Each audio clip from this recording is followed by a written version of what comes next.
अगर मुस्लिम को आप बोलेंगे जय हिंद बोलने के लिए तो कभी मना नहीं करेगा। मैं इंडियन हूँ, ऊपर से मुस्लिम, मुझे मुसलमान होने पे भी गर्व है और मुझे इंडियन होने पे भी गर्व है। We are proud to be an Indian. नफरत फैलाने की कोशिश की जा रही है एक तरह से। सब कलर एक हैं, सब धर्म एक हैं, सब धर्म हमें सिखाते हैं ह्यूमैनिटी, और उसी पे हमें चलना चाहिए, सीधी बात। इंडिया में आई थिंक हर कोई हर कुछ फॉलो कर रहा है। If I like wearing western I would definitely wear, if I like wearing hijab I would definitely wear. India में डेवलपमेंट की बात करें तो मुसलमानों का इस डेवलपमेंट के प्रोसेस में एक अहम रोल रहा है। और आज आवाज़ द वॉइस की टीम जामिया मिलिया इस्लामिया पहुंची है, जहां हम कुछ मुस्लिम स्टूडेंट्स से इंटरेक्ट करेंगे और ये जानने की कोशिश करेंगे कि क्या वो अपने वतन अजीज़ से अभी भी वैसा ही प्यार करते हैं जैसा वो आज़ादी की लड़ाई के वक्त करते थे। ये जानने के लिए देखिए ये पूरा डिस्कशन आवाज़ द वॉइस पे। आपका नाम? Myself Mohammad Uwais Rajput. वैस, मुझे बताइए कि आप एक मुस्लिम हैं, तो क्या आपको इंडियन मुस्लिम होने पर फ़ख्र है और क्यों है? बहुत ज़्यादा फ़ख्र है, क्यों नहीं है फ़ख्र, आप ये बताइए। फ़ख्र की बात है, हम इंडिया में रह रहे हैं, हमारा हिंदुस्तान है, हमने हर चीज़ में हम साथ रहे हैं, आज़ादी से लेके अब तक किस चीज़ में हम पीछे रहे हैं, ये बताओ, क्यों नहीं फ़ख्र होगा? सबसे पहली बात तो ये बताइए आप। फ़ख्र होने की बात है, हमें हर सारे राइट्स मिल रहे हैं कॉन्स्टिट्यूशन में, सारी चीज़ आप देखिए। कोई राइट है, कोई ऐसा तो वो नहीं है फंडामेंटल राइट जो मतलब हम लोगों से छीन लिया गया, या उन लोगों को मतलब जो उन लोग इन द सेंस उन लोगों में ये बोल रहा हूँ कि मतलब जो मेजोरिटी में है हिंदू लोग हैं कि उन्हें वो ज़्यादा मिल रहा हो, कोई ऐसा राइट तो है नहीं।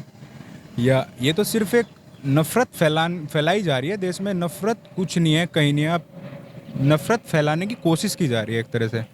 तो जैसा कि आप एक यूनिवर्सिटी में पढ़ते हैं, वहाँ पे आपके कोलीग्स हैं, हिंदूज़ मुस्लिम्स जो है सब साथ में पढ़ रहे हैं, तो आपको कभी कोई ऐसा क्रिटिसिज्म फेस करना पड़ा या कभी ऐसा लगा कि आपके साथ वैसा बर्ताव नहीं किया जा रहा है एक इंस्टीट्यूशन में जैसा कि आपके नॉन मुस्लिम कोलीग के साथ किया जा रहा हो? ये क्वेश्चन आप नॉन मुस्लिम स्टूडेंट से पुट करिएगा तो उनसे पता चलेगा कि आपको यहाँ पे कुछ इस तरह का फील तो नहीं होता कि कुछ टीचर्स या स्टूडेंट आपको कहीं ना कहीं मतलब आप डाउन उस पे तो नहीं जाते किसी भी चीज़ को लेके, मतलब अनकंफर्टेबल फील तो नहीं करिए। आपका नाम क्या है? मोहम्मद शाह आलम खान। आलम, मुझे ये बताइए कि अगर आपसे ये कहा जाए, क्योंकि आप एक इंडियन मुस्लिम हैं और आप फ़ख्र इस पर महसूस करते हैं, तो अगर आपसे ये कहा जाए जय हिंद बोलिए, तो क्या आप बोलेंगे? हाँ, बेसिकली क्यों नहीं बोलूँगा। जय हिंद तो हमारे नारा है, मतलब लेना चाहें तो हम लोग ले सकते हैं, इसमें कोई प्रॉब्लम तो है नहीं हिंदुस्तानी लेने में। अगर मुस्लिम को आप बोलेंगे जय हिंद बोलने के लिए तो कभी मना नहीं करेगा। और बेसिकली आप फ्यू परसेंट मुस्लिम हैं कि वो मना कर देंगे बोलने के लिए, परंतु as a student we are educated, मैं तो ना नहीं बोलूँगा कभी बोलने के लिए, मैं तो बोलूँगा जय हिंद। और अगर आपसे सेम सवाल पूछा जाए कि आप जय हिंद बोले तो क्या बोलेंगे आप? बेशक जय हिंद बोलने में तो हमें किसी तरह की कोई आपत्ति नहीं होगी। कंट्रीब्यूशंस की बात करें कि इंडियन मुस्लिम्स का क्या कंट्रीब्यूशन रहा है, या हिस्ट्री में भी देखें तो क्या कुछ कंट्रीब्यूशन इंडियन मुस्लिम्स ने किया है, तो आप बताइए। आपका नाम? जी, मेरा नाम कामरान अहमद है। कामरान, ये बताइए कि इंडियन मुस्लिम्स जो है तो उनका क्या कंट्रीब्यूशन रहा है इंडिया की प्रोग्रेस में? इंडियन मुस्लिम्स का बहुत बड़ा कंट्रीब्यूशन रहा है इंडिया की प्रोग्रेस में। हम अगर हिस्टोरिक टाइम से उठाएं, अगर हम लोग दिल्ली सल्तनत से लेके अभी तक का देखें तो दिल्ली सल्तनत के टाइम पे, मुगल्स के टाइम पे इंडिया की जीडीपी 30% ऑफ द वर्ल्ड थी, 30% प्रपोर्शन ऑफ द वर्ल्ड था जीडीपी का। तो यही आपको बताता है कि कितना ज़्यादा कंट्रीब्यूशन है मुगल्स का। अब मुगल्स को एज अ मुस्लिम मैं नहीं देख रहा हूँ, लेकिन जो अपोजिट पार्टी वाले हैं, बीजेपी वाले हैं, वो एज अ मुस्लिम उनको रिफ्लेक्ट करा रहे हैं, उनको एज अ मुस्लिम आइडेंटिटी देख रहे हैं, तो उसको भी हमें एक कॉन्टेक्स्ट में लेके आना पड़ेगा।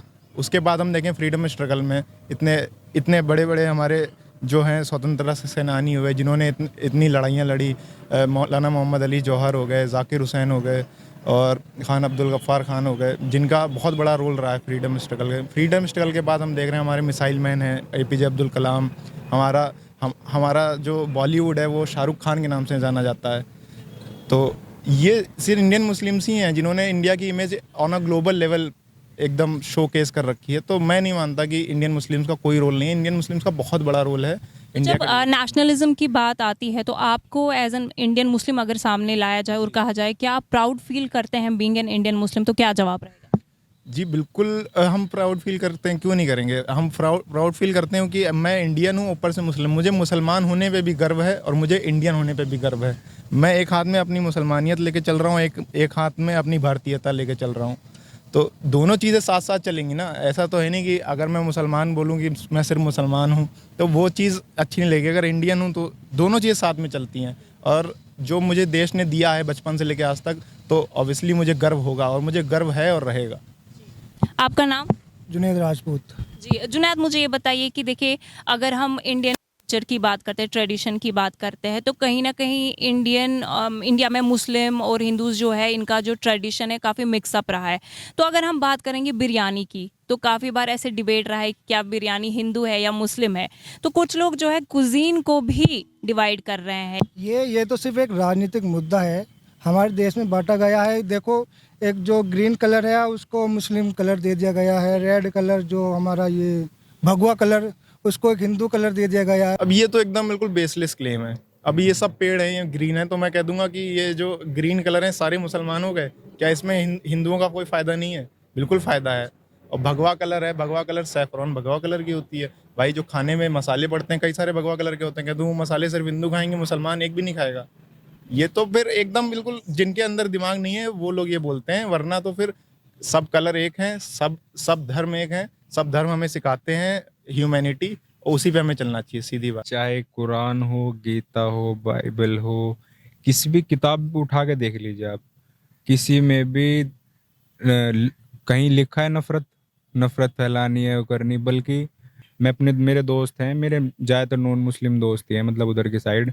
मैं बेसिकली जहाँ पढ़ा हूँ वो सब नॉन मुस्लिम इलाका ही था। अब मैं यहाँ का ओखला में मुस्लिम इलाका, तो मेरे नॉन मुस्लिम दोस्त हैं, वो मेरे घर ईद पे आते हैं, मैं उनके घर जाता हूँ दिवाली पे। तो ऐसा कुछ नहीं है, कहीं भी कुछ नहीं है। बल्कि जो मेरे दोस्त देख रहे होंगे वो बोलेंगे भी इस बात को कि कैसे आता हूँ। अगर औरतों की बात करें तो इंडिया का जो पीरियड ऐसा रहा जिसमें स्ट्रगल था, तो इंडियन मुस्लिम की बात करें तो स्ट्रगल पीरियड में 125 ऐसी लेडीज थी जिनकी डेथ हुई, जो एक हिसाब से शहीद हुई देश के लिए। तो आप एज एन इंडियन मुस्लिम कैसे खुद को देखती हैं इस कंट्री में, और क्या आपको भी इंडियन मुस्लिम विमेन होने पे प्राउड फील होता है? आई थिंक डेफिनेटली कभी भी इवन दो इन स्कूल और इन कॉलेज, जैसे फ्रेंड्स हैं मुस्लिम और हिंदू और क्रिश्चियन, सबके अपने अपने लिबास हैं, वो इनकी अपनी अपनी प्रेफरेंस हैं। बहुत सारे फ्रेंड्स हैं जो हिजाब करते हैं और जो प्रेफर करते हैं कि हम वेस्टर्न आउटफिट्स पहने, या जिनको इंडियन पहनना पसंद है। So I don't think so there is a sense of differentiation between girls या फिर वुमेन इन इंडिया कि ये तुमने क्यों पहना या तुमने ये नहीं पहनना है। ठीक है, सबके अपने अपने प्रीफरेंस हैं, और इंडिया में आई थिंक हर कोई हर कुछ फॉलो कर रहा है। If I like wearing western I would definitely wear, if I like wearing hijab I would definitely where. तो I think it's very good and peaceful right now कि जिसको जो पहनना है वो उसके पास उसके राइट है। अभी जो इंडियन मुस्लिम्स है, तो ये बोला जाता है कि शायद वो उनके दिल में उस लेवल का नेशनलिज्म नहीं है या पेट्रियाटिज्म नहीं है। तो आप as a Indian Muslim female आप कैसा फील करती हो, और क्या मैसेज रहेगा आपका ऐसे लोगों के लिए?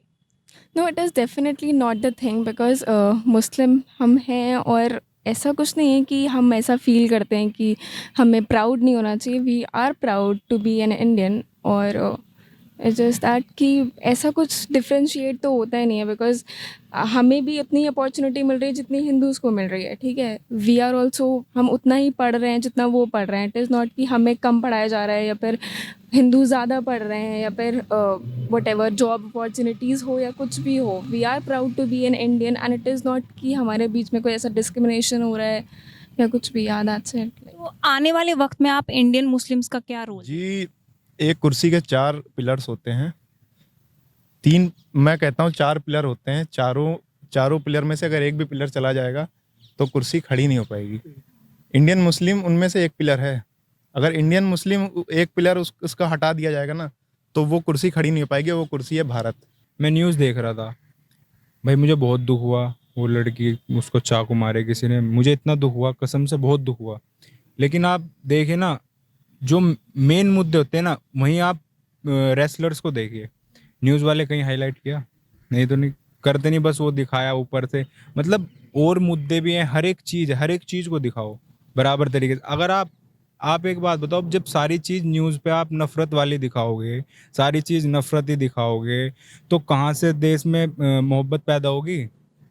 आपने वो सुना है, अटल जी का वो सुना है कि सरकारें आती रहेंगी जाती रहेंगी, लेकिन ये देश नहीं टूटना चाहिए। तो भाई न्यूज़ वालों, मेरी तुमसे बहुत गुजारिश है, बहुत ज़्यादा गुजारिश है, ध्यान देने की ज़रूरत है। मत फैलाओ भाई नफरत, प्लीज़ मत फैलाओ। इसे बचा रहने दो भाई, हिंदुस्तान को जी लेने दो भाई, सबको जी लेने दो। कोई एक मैसेज जो आपका रहेगा अभी लोगों के लिए, ये जो करंट सर्कमस्टेंसेस है इसको लेके? अभी मौजूदा हालत के ऊपर तो मतलब कि हम मेरा यही मतलब कि स्टैंड होगा कि मतलब कि हम लोग मतलब कि जाति और रिलीजन को मतलब कि जो डिफरेंशिएट कर रहे हैं, इसके जगह हम लोग अगर एक स्टैंड पे अगर खड़े होकर अगर हम लोग काम करें, लाइक इंडिया इज़ अ मतलब कि मेजर मेजर यूथ पावर, तो मतलब कि उसको मतलब हम लोग पॉजिटिव एस्पेक्ट में यूज़ कर सकते हैं। आप लाइक इंडियन मुस्लिम्स, इन्होंने मतलब कि हिस्ट्री में भी हर तरीके से मतलब कि योगदान दिया है भारत के लिए। तो मतलब कि हम लोग आशा करते हैं कि आगे चल के मतलब कि हम on a one stand, on a single platform हम लोग आ करके काम करें, तो हम लोग इंडियन प्रॉस्पेरिटी के लिए ये बहुत ज़्यादा ही मतलब कि फ़ायदेमंद होगा। और मतलब विदाउट मतलब differentiation of Hindu and Muslims, तो ऑब्वियस सी बात है मतलब हम लोगों के लिए देश। और आपसे मेरा एक सवाल रहेगा कि अगर प्रोग्रेस की बात करें तो क्या लगता है, क्या मेजर्स लेने चाहिए इंडियन यूथ को, स्पेशली मुस्लिम्स को, ताकि वो इंडिया में जो प्रोग्रेस हो रहा है उसका पार्ट बन सके? सबसे बड़ी तो चीज़ ये है कि इंडियन मुस्लिम्स को अपनी तालीम पे फोकस करना चाहिए। तालीम बहुत बड़ी चीज़ है, क्योंकि मैं ये देखता हूँ आज सच्चर कमेटी की रिपोर्ट के बारे में मैं आपको बताना चाहूँगा। सच्चर कमेटी की रिपोर्ट में ये है कि इंडिया की जो एजुकेशन लेवल है मुस्लिम्स की, वो दलित से भी नीचे है। इकोनॉमिक जो लेवल है वो दलित से भी नीचे है। तो हमें सबसे पहले तो अपनी तालीम पे वर्क करने की ज़रूरत है। अपने एजुकेशन सिस्टम जो है, हमारे मदरसे हैं, जो हमारे एजुकेशनल इंस्टीट्यूट्स हैं, उनको बढ़ाने की ज़रूरत है। उनमें अच्छी क्वालिटी एजुकेशन देने की ज़रूरत है, क्योंकि एजुकेशन ही बदल सकती है किसी भी कौम को, और किसी भी कौम को ऊपर ले आ सकती है, नीचे ले आ सकती है। तो मेरे हिसाब से education is the most powerful tool for a individual और सोशल चेंज।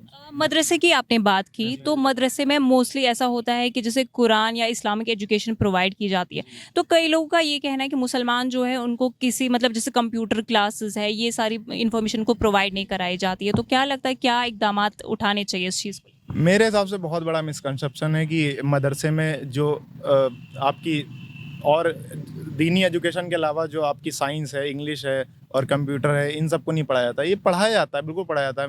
अब मैं अपने वहीं बता रहा हूँ, मेरी जो लोकेलिटी है उसमें 2 मदरसे हैं। उसमें 2 मदरसों में से एटलीस्ट 6 या 7 लोगों का जामिया नेएमयू क्लियर हुआ है। अब जामिया नेएमयू ऐसा लोगों ने बीटेक क्लियर किया है, लोगों ने बीकॉम जैसे कोर्सेज क्लियर किए हैं, लोगों ने बीएलएलबी ऐसे कोर्सेज क्लियर किए हैं। ये कोर्सेज तब तक नहीं क्लियर हो सकते हैं जब तक आपको इंग्लिश नहीं आती है, जीके नहीं आती है, मैथ्स नहीं आती है।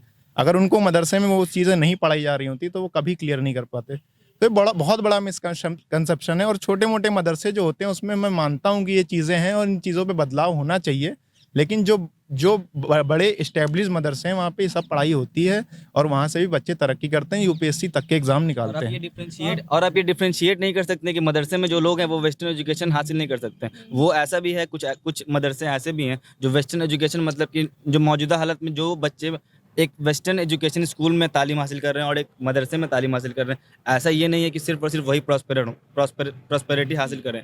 कभी कभी ऐसा भी होता है कि इन्हें मतलब कि उनसे ज़्यादा मतलब कि काबिलियत होती है कि ये वेस्टर्न एजुकेशन हासिल कर सकें, क्योंकि मतलब कि साथ में वो मतलब कि इस्लामिक बैकग्राउंड को मतलब कि साथ में चलाना ये बहुत ज़्यादा ही टफ चीज़ है। और साथ में आप एडिशन में एक वेस्टर्न एजुकेशन भी ऐड कर रहे हैं, तो वो उनके साथ एक सोने पे सुहागा वाली बात हो गई, समझ रहे हैं? तो मतलब आप डिफरेंशिएट देना चाहूँगा, मैं एक मैसेज देना चाहूँगा जो मतलब हमारे धर्मगुरु लोग हैं, मतलब पूरी मुस्लिम कम्युनिटी को ही मैं एक मैसेज देना चाहूँगा कि देखो यार, मदरसा भी है, मदरसे को आप कुरान शरीफ तक ही सीमित मत रखिए। कुरान शरीफ भी एक सब्जेक्ट की तरह पढ़िए। आप नहीं, आप 6 घंटे लिबाता साजिम पढ़ के आ जाते हो, 6 घंटे पढ़ा रहे हैं मौलवी साहब, वो सब मतलब इसी चीज़ को पढ़ाते, दोहरा रहे, सुबह वो कर रहे, क्या फ़ायदा? आप उसको एक सब्जेक्ट की तरह लीजिए और मदरसों को डेवलप करने को, जैसे गांव में कम्युनिटी होती है, मेरे गांव में है कम्युनिटी बोला, कमेटी है, जैसे मेरे गांव की कमेटी है, मैं उसको बोलना चाहूँगा हमारे गांव में जो मदरसा है उसको इतना डेवलप होने की ज़रूरत है। सिर्फ वहाँ क्या होती है, उर्दू की तालीम दी जाती है। अब बताओ बच्चा कहाँ डेवलप हो जाएगा? जिनके पास पैसा नहीं है वो तो अपने बच्चों को मदरसे में भेजेंगे। 6 घंटे आप एक ही चीज़ पढ़ा रहे हो, लिबाता साजिम। अरे भाई, इससे भी अलग पढ़ाइए, कंप्यूटर नॉलेज दीजिए, बेसिक नॉलेज दीजिए। जब तक आप बच्चों को नहीं पढ़ाओगे तो कहाँ से काम चलेगा? एजुकेशन सिस्टम भी बहुत मेजर रोल प्ले करता है।